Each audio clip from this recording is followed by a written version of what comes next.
지난주엔 우리가 왜 예수를 믿어야 합니까? 예수를 믿어야 하는 이유를 성경을 통해서 우리는 보았죠. 사람이 살아있는 것 같으나 어떻게 되어 있다고요? 실상은 죽어 있다. 우리 에베소서 2장 1절 말씀 같이 읽어보겠습니다. 시작. 그는 허물과 죄로 죽었던 너희를 살리셨도다. 예, 살아있는 것 같지만 이미 허물과 죄로 죽어 있는 우리를 살려주셨기 때문에 그 예수를 믿는 것 외에 다른 방법이 없다라는 것이죠. 두 번째, 우리가 누구에게 잡혀 살고 있기 때문에 악한 영 사탄에게 잡혀 살고 있기 때문에 그렇다라는 것이죠. 2절 같이 읽습니다. 시작. 공중의 권세 잡은 자를 따랐으니. 예, 하나님을 따른 것이 아니라 공중의 권세 잡은 자, 악한 영 사탄을 따랐다라는 것이죠. 그래서 우리가 왜 불순종하게 된다고요? 그 악한 영들이 누구 안에서 역사한다고요? 불순종하는 자들 안에서 역사한다. 2절 이어서 읽겠습니다. 시작. 지금 불순종의 아들들 가운데서 역사하는 영이라. 예, 괜히 불순종하는 게 아니라 불순종하게 하는 그 영이 우리 속에서 강력하게 역사함으로 자녀들이 불순종하는 것이고 하나님을 섬긴다고 하면서 불순종하게 만들어 가는 것이라는 것이죠. 그래서 우리가 어떤 사람이었다? 3절 같이 읽습니다. 시작. 본질상 진노의 자녀였더니. 본질상 진노의 자녀였다. 이 결과는 결국 우리는 어디 갈 수밖에 없었던 사람이다. 지옥 갈 수밖에 없었던 사람이었다라는 것이죠. 그런데 우리에게 무엇을 열어주셨습니까? 구원의 길을 열어주셨죠. 5절 같이 읽어봅니다. 시작. 허물로 죽은 우리를 그리스도와 함께 살리셨고. 예, 허물로 죽었는데 살 소망은, 우리 영이 소생할 길은 1도 없는데 어떻게 하셨고요? 그리스도와 함께 우리를 살리셨다. 8절도 읽어보겠습니다. 시작. 그 은혜에 의하여 믿음으로 말미암아 구원을 받았으니 이것은 너희에게서 난 것이 아니요 하나님의 선물이라. 그 은혜에 의하여, 은혜는 우리에게 한없이 부어졌습니다. 필요한 것은 우리 눈에 아무 증거 없다 할지라도 믿음만을 가지고서 성가대처럼 나아가는 거예요. 그래서 믿음이 필요하다라는 것이죠. 그렇죠? 예, 그 은혜에 의하여 우리가 그 사실을 믿음으로 말미암아 구원을 받았으니 하나님의 선물이다 말씀하고 계시는 거죠. 주 예수의 구원의 은혜로다 참 기쁘고 즐겁구나. 그 은혜를 영원히 누리겠네. 곧 평안히 쉬리로다. 그러면서 오늘 본문은요, 구원받은 성도의 삶은 어떠한 모습인가, 이 모습을 우리에게 보여주고 있죠. 오늘 본문에 보니까 정말 구원이 뭔 줄 아는 사람, 그래서 그 구원의 은혜가 늘 넘쳐나는 분들의 삶, 9절 같이 읽어보겠습니다. 시작. 행위에서 난 것이 아니니 이는 누구든지 자랑하지 못하게 하느라. 이 구원은 절대 우리 행위에서 나지 않는다. 일이라도 우리의 행위가 더해져서 구원에 이르는 것이 아니다. 그러므로 우리가 구원받은 것, 그 누구도 자랑하지 못하게 하려 하심이라. 여러분, 교회 안에 우리가 들어와서 신앙생활하면서 교회 오기 싫은 이유 중에 또 한 가지가 어떤 것이 있냐 하면 자랑질이라는 것이죠. 정말 하나님의 은혜로 나 출세했습니다, 나 승진했습니다, 하나님의 은혜로 이렇게 큰 집도 샀고 큰 땅도 얻었고 우리 자녀들은요 다 회사, 좋은 회사 취직해서 정말 잘 나가고 있습니다. 보세요, 우리 아들이 사준, 우리 남편이 사준, 우리 아내가 사준. 그래서 이 자랑질 이거 못하면 아주 교회에 나오고 싶은 재미가 1도 없어지는 사람들이 있습니다. 그런데 오늘 그분들의 삶은 죄송하지만 뭐가 없는 거예요? 구원의 은혜의 감격은 1도 없는 거예요. 그쵸? 교회 나오는 재미가, 신앙생활 한다고 하는 재미가 세상적인 자랑할 것이 쌓여야 은혜 받은 것처럼, 구원이 넘쳐나는 것처럼 착각하며 살아간다라는 것이죠. 다시 한번 기억하시기 바랍니다. 정말 은혜 받은 사람, 정말 구원 받은 사람들은 그 누구도 뭐하지 않더라? 자랑하지 않더라는 거예요.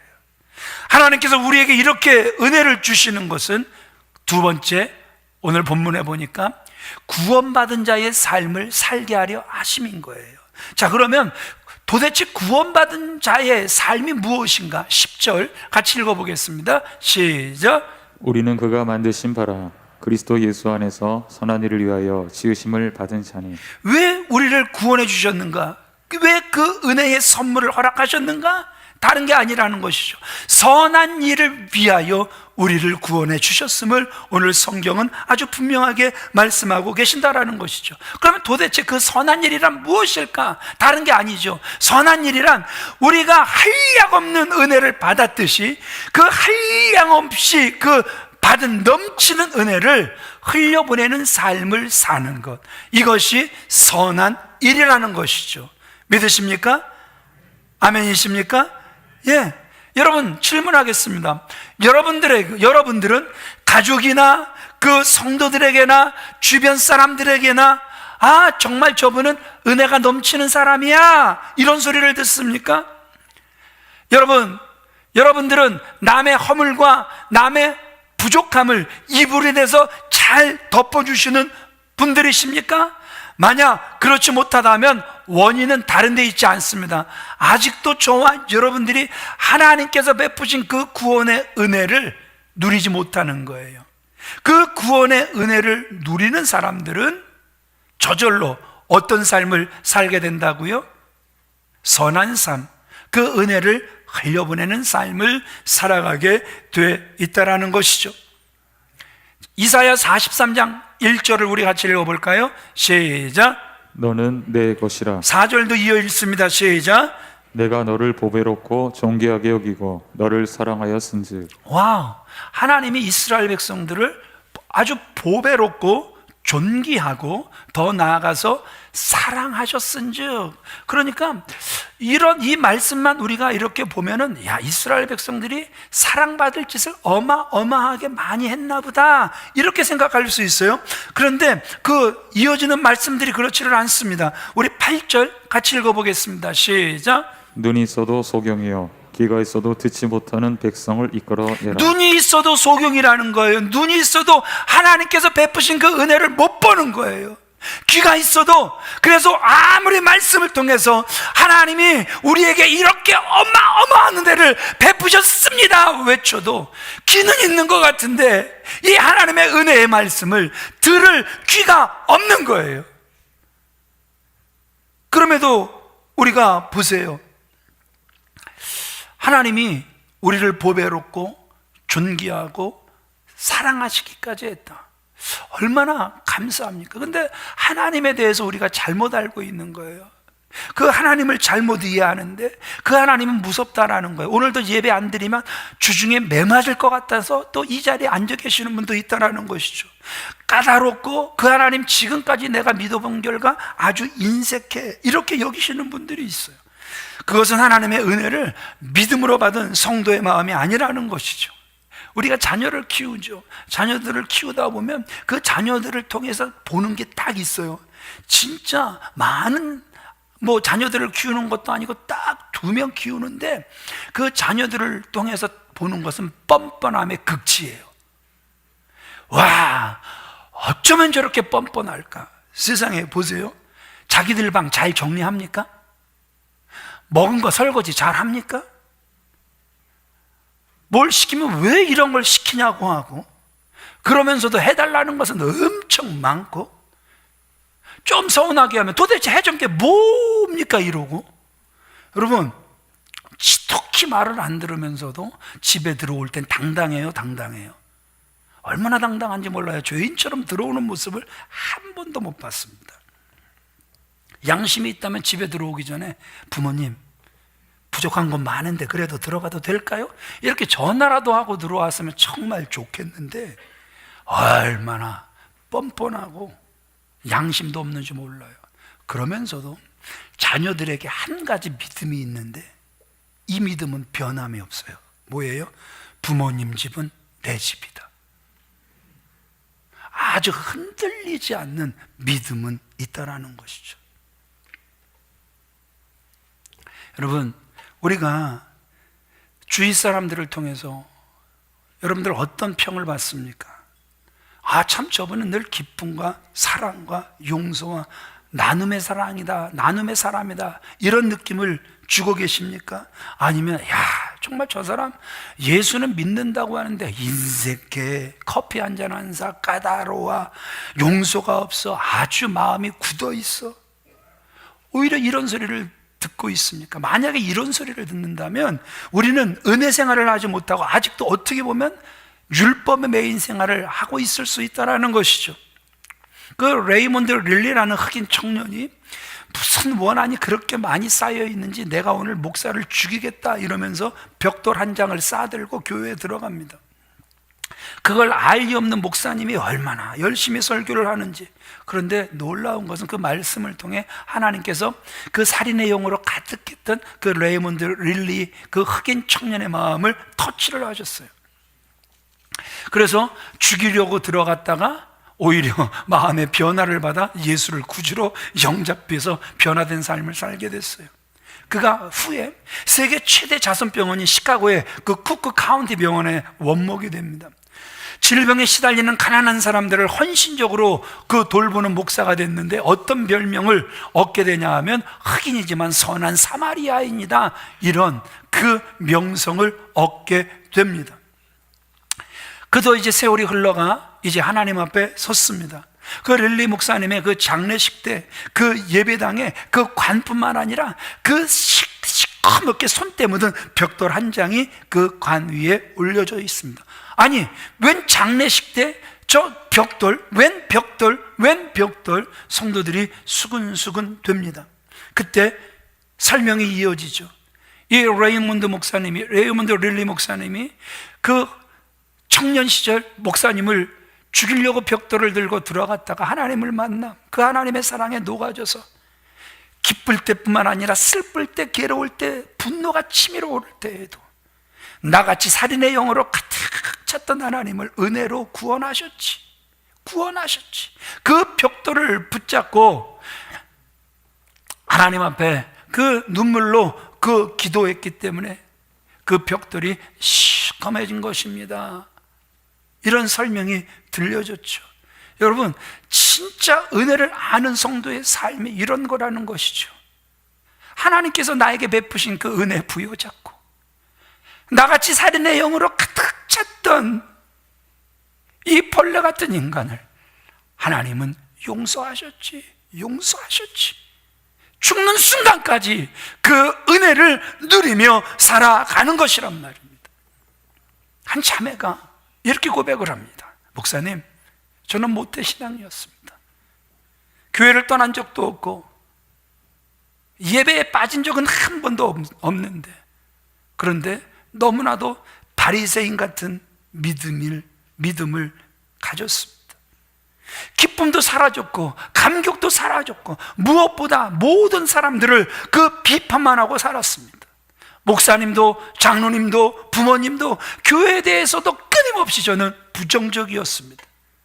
그런데 예수님을 만나고 보니 얼마나 감사한 사람들인지 허물조차도 사랑스러움을 느꼈습니다. 하나님께서 사랑하시는 귀한 믿음의 성도님들, 이것이 십자가의 능력이잖아요. 하나님을 향해 마음을 활짝 열고 하나님의 은혜를 항상 기억하게 되시길 주님의 이름으로 축원을 드립니다. 다른 게 믿음입니까? 이것이 믿음이잖아요. 그래서 그 은혜를 흘려보내는 자, 하나님께서 그렇게 살라고 우리를 창조하셨다라는 것이죠. 이런 분들은요, 더 이상 위로받을 것도 부족한 것도 원망할 것도 없다라는 것이죠. 여러분 생각해 보세요. 우리가 마음으로 안타까워하고 신경쓰고 몸부림치고 고민하고 미워하고 속상해서 밤잠을 자지 못하는 일들, 불면증에 걸리는 일들, 여러분 이게 정말 가치 있는 일들이겠습니까? 성경에 우리에게 뭐라고 말씀하고 계십니까? 하나님이 사랑하시는 자들에게 무엇을 주신다? 잠을 주신다라는 것이죠. 너 근심 걱정 말아라, 주 너를 지키리. 위험한 일을 당해도 주 너를 지키리. 주 너를 지키리.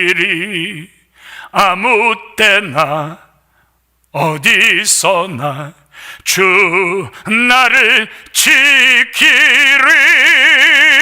늘 지켜 주시리. 단에 올라오기 전 어떠한 분들이 예배에 참석하셨는가 보니까 우리 이면숙 집사님도 참석하고 계세요. 의사가 다 포기해서 이제는 호스피스 병동으로 옮기라고 하시는 그 이면숙 집사님이 지금 이 예배에 우리와 함께하고 계세요. 전화를 드렸는데 폐에 물이 차 있으니까 전화 통화하기도 힘드신데, 그런데도 그 속에서는 얼마나 큰 기쁨이 그 속에서 넘쳐나는지. 비록 요양병원에, 비록 호스피스에 그분이 계시지만 오늘 이 찬양이 우리 이면숙 집사님의 찬양 같아요. 주 너를 지키리. 늘 지켜 주시리. 이면숙 집사님을 보면서 저는 또 느낀 게 이런 거예요. 사망의 음침한 골짜기가 나를 누른다 할지라도 예배자는 어디서든 예배자가 된다라는 거예요. 그 어떤 환경 속에서도 예배자가 돼 있음을 오늘 이면숙 집사님은 저에게 보여주시며, 또 이 자리에 서기 전 제 마음을 정말 뜨겁게 해주셨어요. 하나님께서 사랑하시는 귀한 믿음의 성도님들, 지금 우리는 두 가지 영적 전쟁 속에 살고 있어요. 미워하고 싸우는 역사, 사랑하고 하나 되는 역사. 미워하고 싸우고 분리되는 역사는 악한 영의 역사요, 사랑하고 하나 되는 역사는 성령님의 역사라는 것이죠. 개인이든 가정이든 교회든 갈라지고 싸우는 그 일의 영적 뿌리에는 누가 있습니까? 악한 영, 사탄이 있다라는 것이죠.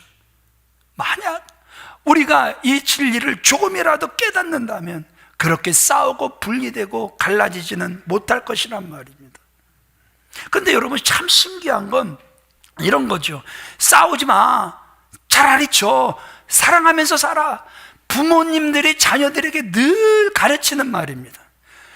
가르치기는 기가 막히게 잘하는데 싸우기는 부모님들이 더 잘 싸워. 그래요. 말은 잘하는데 싸우는 건 부모님들이 더 잘 싸워. 배운 사람들이 더 싸우고요, 기도 많이 한다고 하는 사람들이 더 싸우고요, 사랑하라고 설교하는 성직자들이 더 싸우고요. 그러면 자존감이 낮은 사람들은 자존감이 낮기 때문에 안 싸웁니까? 자존감이 또 낮은 사람들은 또 낮은 것 때문에 또 싸워요. 그러니까 무엇으로 우리가 이것을 설명해야 됩니까? 영적인 배후의 역사가 반드시 있다라는 거예요. 북한이 1972년 미넨 올림픽 처녀 출전을 해요. 그런데 그 이호준 선수가 그 사격에 처녀 출전을 해서 세계 신기록을 세우며 금메달을 tab니다. 기자들이 질문을 하는 거예요. 어떻게 처녀 출전을 해서 세계 신기록까지 세우며 금메달을 딸 수 있었냐고 묻자 이호준 선수가 이렇게 이야기를 합니다. 수령님의 교시대로 적의 가슴을 쏘는 마음으로 경기에 임했을 뿐입니다. 이 대답에 전 세계가 충격에 빠져버렸죠. 올림픽 정신과 너무나 벗어나 있었기 때문에 그렇다라는 것이죠. 나중에 이호준 선수가 공개적인 사과를 하긴 했지만 이것이 북한 정권 배후에 누가 있다라는 거예요. 악한 영이 조종하고 있다라는 증거라는 것이죠. 하나님께서 사랑하시는 귀한 믿음의 성도님들, 매사에 영적 분별을 잘 해야 된다라는 것이죠. 에베소서 6장 12절 말씀 우리 같이 읽어보겠습니다. 시작. 우리의 씨름은 혈과 육을 상대하는 것이 아니요 통치자들과 권세들과 이 어둠의 세상 주관자들과 하늘에 있는 악의 영들을 상대함이라. 우리의 싸움은 누구와의 싸움이라고요? 혈과 육이 아니라고 말씀하잖아요. 계속 강조하고 있잖아요. 누구와 싸움이라고요? 악한 영들과 싸움이다. 보이는 것은 아주 미워 죽겠는 사람들이 보일 수 있을 거예요. 그러나 그 뒤에서 그토록 미운 짓을 하게 하는 악한 영과 싸워 이겨야 된다. 이것이 우리의 싸움이다. 성경은 우리에게 너무나도 분명하게 말씀하고 있다라는 것이죠. 여러분, 이 분열시키는 마귀의 역사를 분별 못하면요, 바보같이 아주 크게 당하고 나중에 깨닫잖아요. 마태복음 27장 3절로 5절 같이 읽어보겠습니다. 시작. 그때 예수를 판 유다가 그의 정죄됨을 보고 스스로 뉘우쳐 그 은 30을 대제사장들과 장로들에게 도로 갖다 주며 이르되 내가 무죄한 피를 팔고 죄를 범하였도다 하니 그들이 이르되 그것이 우리에게 무슨 상관이냐 네가 당하라 하거늘 유다가 은을 성소에 던져놓고 물러가서 스스로 목매어 죽은지라. 가룟 유다가 사탄이 넣어주는 생각, 예수를 팔아라, 납죽 물지요. 그리고 실제 행동에 옮기죠. 그런 다음에 그가 잘못한 것을 깨닫죠. 그런데 보세요, 잘못된 일이다 뒤집으려고 하니까 그것이 우리와 무슨 상관이야, 내가 당해. 악한 영은요 절대 책임을 지지 않습니다. 네가 잘못한 거 네가 책임져라. 예수 그리스도는 우리가 아무리 잘못했어도 보혈로 덮어주시지만 이 악한 것들은 절대 이불이 되질 않습니다. 그래서 악한 것들의 통로가 뭐냐 하면 절대 덮을 줄을 모릅니다. 그래서 다 드러내는 거, 신랄하게 드러내는 거예요. 그 재미로 사는 거예요. 그 재미로 밥도 사주는 거예요. 하나님께서 사랑하시는 귀한 믿음의 성도님들, 우리 이 시간 마음으로 다시 한번 다짐합시다. 예수 그리스도의 보혈의 이불이 되게 하옵소서. 예수 그리스도의 보혈의 이불이 되게 하옵소서. 그러나 여러분, 이 세상에는 미워하고 싸우는 역사만 일어나는 것이 아니라 용서하고 사랑하고 하나 되는 역사도 강하게 일어나고 있다는 것이죠. 그 중심에 교회가 있어야 된다는 것이죠. 오순절 마가의 다락방에 성령이 임하게 되니까 세상에 교회가 세워질 때 유대인들이 깜짝 놀랍니다. 와, 저게 교회야. 야, 저게 교회야. 진짜 저게 교회야. 이방인들도 깜짝 놀랍니다. 야, 교회가 저런 거구나. 깜짝 놀랍니다. 교회가 어떻게 세워지니까 유대인들이 깜짝 놀라고 이방인들이 깜짝 놀라죠? 우리 사도행전 2장 44절로 47절 같이 읽어보겠습니다. 시작.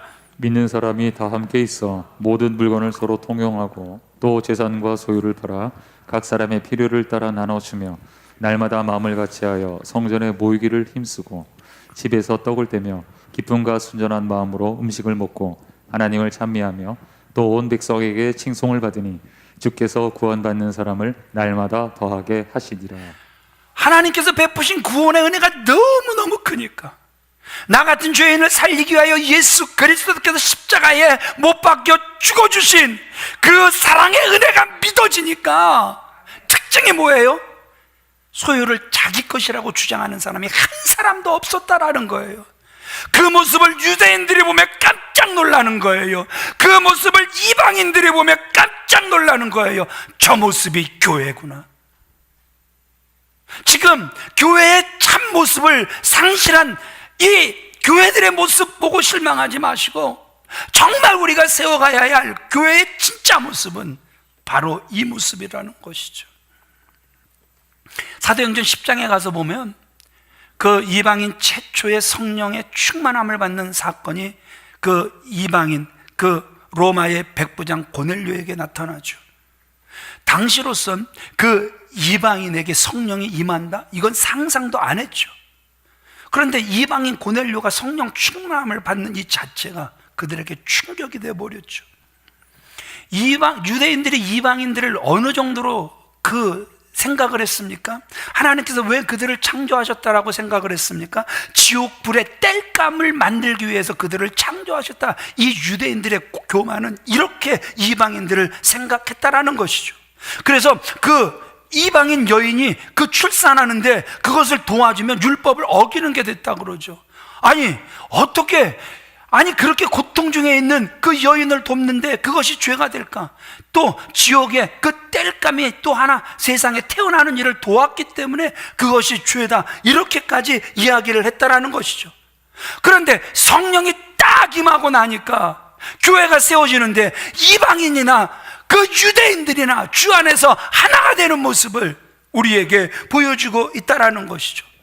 더 나아가서 볼까요? 빌레몬서에 가서 보면 오네시모라는 노예가 주인에게서 도망가 버립니다. 그러니 세상에 최소한 금 30 이상, 은 30 이상은 주었어야 했을 텐데 경제적 손실이 얼마나 컸겠습니까?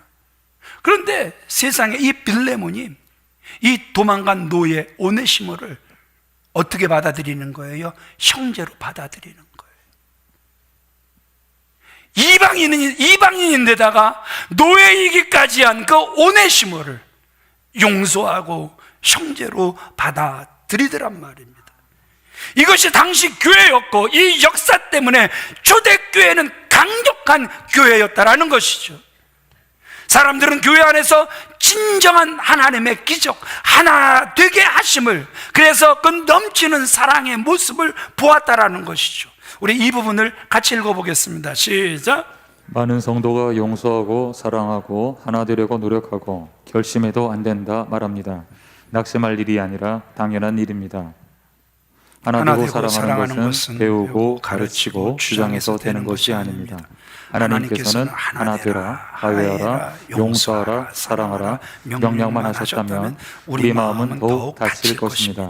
그러나 하나님께서 예수님 안에서 우리가 용서하고 사랑하고 하나 될 능력을 우리에게 주십니다.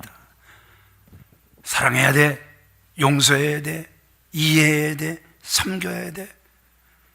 그렇게 몰아가시는 하나님이 아니라 그렇게 살아갈 수 있도록 우리 안에서 힘을 주시는 분이시라는 것이죠. 아멘이십니까? 오늘 말씀은요, 십자가로 하나 된 성도들이 영광스럽게 뭘 세워가라는 거예요?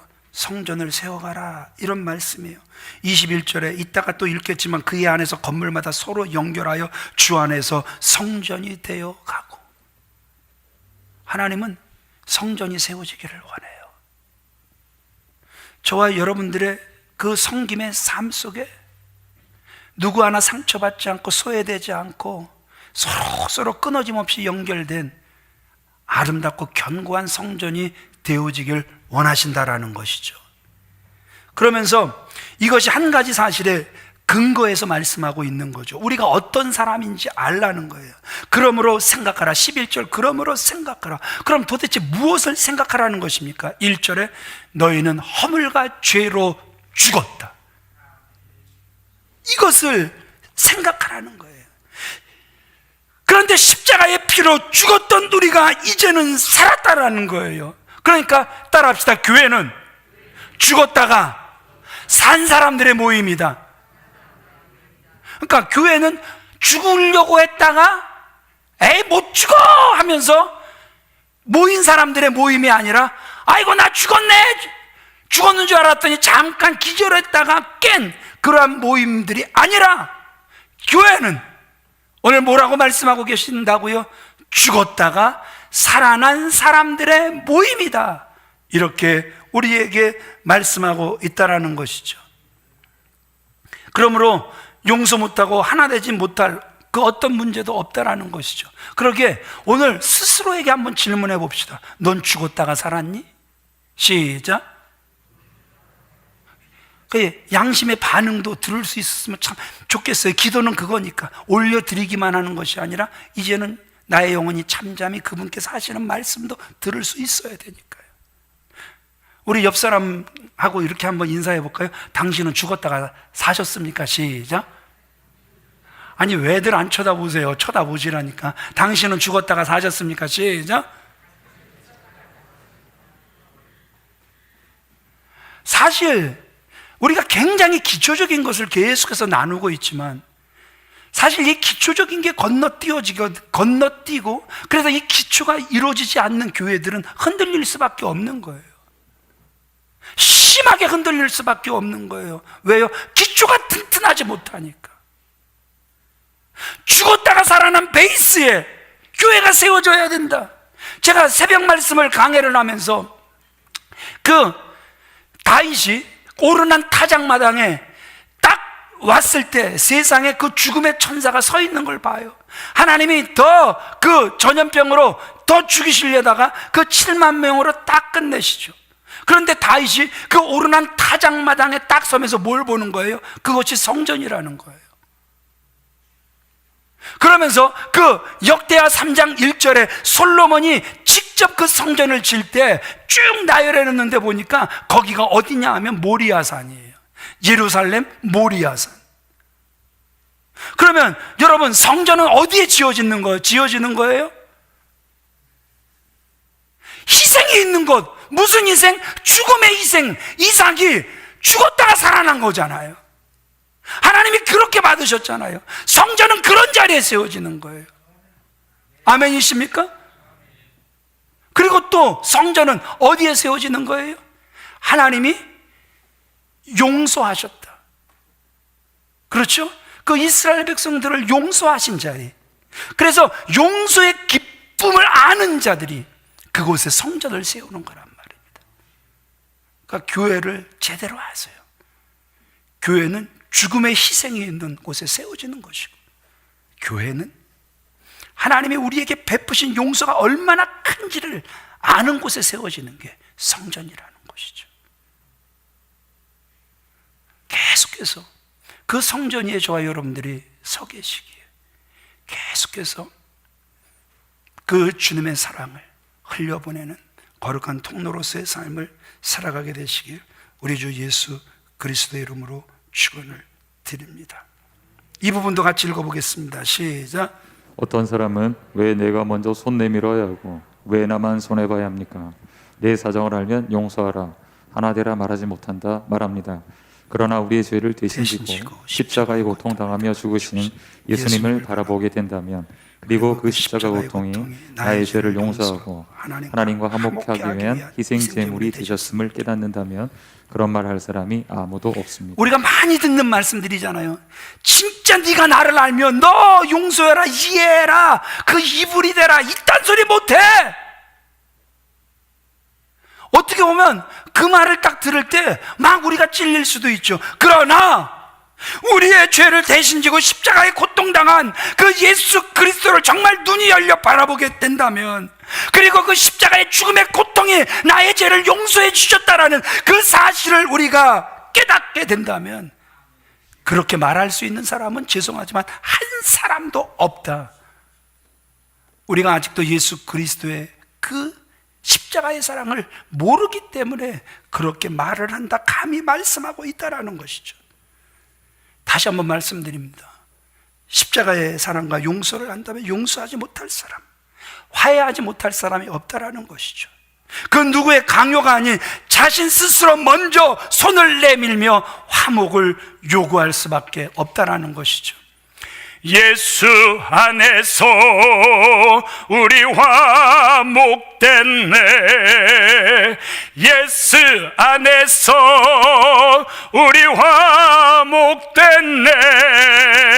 하나님의 영광 함께 누릴 소망 있네. 할렐루야. 예수 안에서 우리 화목됐네. 예수 그리스도 안에서 그 예수님과 함께 나도 죽었다라는 사실을 우리가 알고 나면, 보고 나면 해결 안 될 갈등이 없다라는 것이죠. 교회에 대한 성경적인 그림이 분명해야 합니다. 십자가만 걸면 교회라고요? 아니죠. 지난주 사대교회 살아있다고 하는 이름만 가졌지 죽은 교회라는 것이죠. 아니라는 거예요. 교인이 많은 교회, 건물이 큰 교회, 목사가 유명한 교회, 꼭 좋은 교회라고 할 수 없어요.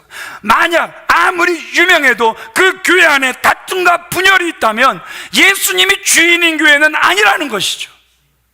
하나됨이 교회의 영광인 줄 믿습니다. 도무지 하나 될 수 없는 이들이 십자가를 통하여 하나가 된 것이 교회라는 사실을 믿으시면 아멘 하시기 바랍니다. 하나님께서 교회를 세우신 것은 세상을 덮고 있는 미움과 다툼의 세력을 꺾기 위함이란 말입니다. 우리가 블루 크리스마스를 선포한 지 며칠 지나지 않았어요. 그런데 여러분, 지금 목욕탕 가면 찬물은, 아주 차가운 물은 무슨 색? 파란색. 아주 뜨거운 물은? 그런데 왜 블루를 시작했어요? 온 세상이 차가웠어요. 영도에서 시작을 했는데 벌써 성령의 불이 50% 올라왔네요. 성령의 불이 세상의 차가움, 냉정함도 이기는 게 교회인 줄 믿습니다. 그래서 이번 블루도 요 빨간 성령의 불로 아주 차가운 파란 불을 폭발을 시켜버립시다. 아멘. 주의 사랑에 넘쳐나게끔. 그래서 예수 그리스도의 사랑을 우리끼리가 아닌 세상에 전할 수 있는, 나눌 수 있는 그러한 복된 교회가 주 안에서 되어졌으면 정말 좋겠습니다. 하나님께서 사랑하시는 귀한 믿음의 성도님들, 말씀을 정리해 가겠습니다. 우리는 세상의 화해자가 되어야 되는 거예요. 그러기 위해서 우리가 먼저 하나님과 화목을, 화해를 누려야 되는 거예요. 13절 같이 읽어보겠습니다. 시작. 전에 멀리 있던 너희가 그리스도 예수 안에서 그리스도의 피로 가까워졌느니라. 전에 멀리 있던 너희는 누구예요? 이방인들, 곧 예배소 교회 성도들이란 말입니다. 그들이 이방인이었잖아요. 그런데 예수 그리스도를 구주로 영접하고 나니까 다 하나님의 자녀들이 됐다라는 거잖아요. 우리 16절도 같이 읽어볼까요? 시작. 또 십자가로 이 둘을 한 몸으로 하나님과 화목하게 하려 하심이라. 원수된 것을 십자가로 소멸하시고. 하나님과 화목하다. 여러분, 얼마나 놀라운 일입니까? 예수님이 십자가에 돌아가심으로 지성소와 성소 사이에 그 휘장이 위로부터 아래로 쭉 찢어집니다. 그래서 우리 일반 성도들은 볼래야 볼 수도 없었던, 누릴래야 누릴 수도 없었던 그 지성소에 우리가 이제는 방해 없이 이렇게 설 수 있게 하나님께서 은혜 내려 주신 줄 믿습니다. 아멘이시죠? 예. 하나님과 인간 사이에 막힌 담이 싹 사라졌음을 선언해 주신 거란 말입니다. 그래서 그 이후부터 누구든지 예수 그리스도 안에 있기만 하면 하나님을 아바, 아버지라 부를 수 있게 됐다라는 것이죠. 예. 지금도 그 아랍 사람들은 실제로 아주 그 어린 아이들이 자기의 아버지를 부를 때 어떻게 부른다 그랬어요? 아바, 아바, 아바. 세상에 지중해 딱 서 있는데 세상에 저는 한국 애가 왔나 그랬어요. 한국 꼬맹이가 왔나? 아빠, 아빠, 아빠 그러면서 뛰어오는데 머리가 틀리고, 머리색이 틀리고 눈이 틀린 거예요, 색깔이. 그들도 정말 친밀한 아빠를 부를 땐 아버지랑 안구라고 아빠, 아빠, 아빠 이러면서 뛰어오더라고요. 그런데 오늘 성경이 그렇게 말씀하고 계시잖아요. 누구든지 그리스도 예수 안에 있으면 하나님을 아주 친밀감 있는 아빠, 아빠, 아버지라 부를 수 있게 하셨다라는 거예요. 그렇게 우리 6기 22장 21절 같이 읽어보겠습니다. 시작. 너는 하나님과 화목하고 평안하라. 그리하면 복이 내게 임하리라. 너는 하나님과 화목해라. 그래서 그 하나님을 하나님이라고만 부르지 말고 아버지라고만 부르지 말고 우리가 그 하나님을 아빠라고 부를 수 있어야 되는 거예요. 아버지가 어려우신 분들 계십니까? 아버지가 어려우셨기 때문에 하나님까지도 어려우신 분들 계십니까? 그래서 아버지를 한 번도 아빠라고 친밀감 있게 불러보지 못한 분들 혹시 계십니까? 다시 한번 하나님을 깊이 만나시기를 바랍니다. 그래서 그 하나님을 아빠라고 부를 수 있는 저와 여러분들이 다 되어지시길 우리 주 예수 그리스도의 이름으로 축원을 드립니다. 그리하면 내게 복이 임할 것이다. 19절로 22절 우리 읽겠습니다. 예. 그러므로 이제부터 너희는 외인도 외인도 아니요 아니요, 나그네도 아니요 오직 성도들과 동일한 시민이요 하나님의 권속이라. 너희는 사도들과 선지자들의 터 위에 세우심을 입은 자라. 그리스도 예수께서 친히 모퉁이 돌이 되셨느니라. 그 안에서 건물마다 서로 연결하여 주 안에서 성전이 되어가고 너희도 성령 안에서 하나님이 거하실 처소가 되기 위하여 그리스도 예수 안에서 함께 지어져 가느니라. 너희는 외인도 아니요 나그네도 아니요 모든 성도들과 동일한 시민이요 하나님의 권속이라. 이 감격으로 예배소 교회가 세워졌다라는 것이죠. 그 감격으로 수원 영락교회가 세워졌고 계속 세워져 가야 될 줄 믿습니다. 하나님의 사랑을 받고 하나님의 임재를 알고 하나님의 인도하심을 받는 자가 사랑의 기적, 하나 되는 기적을 이루는 교회를 세우게 되고 세상을 변화시키게 되는 거란 말입니다. 말씀을 마치겠습니다. 세상은 갈등으로 가득 차 있습니다. 영을 분별해야 합니다. 속지 말아야 됩니다. 분열과 싸움의 그 마귀의 역사 안에 살다가 본질상 진노의 자녀로 살다가 정해진 곳으로 갈 것인가, 사랑과 하나 되게 하시는 성령의 역사 안에서 살다가 예수님께서 우리를 위하여 예비하신 그 처소로 갈 것인가. 십자가 안에서 하나님과 화목함을 먼저 누리고 십자가 안에서 주의 모든 사람들을 새롭게 바라볼 수 있는 저와 여러분들이 다 되어지시길, 하나된 교회의 영광을 바라보시는 저와 여러분들이 다 되어지시길 우리 주 예수 그리스도의 이름으로 축원을 드립니다.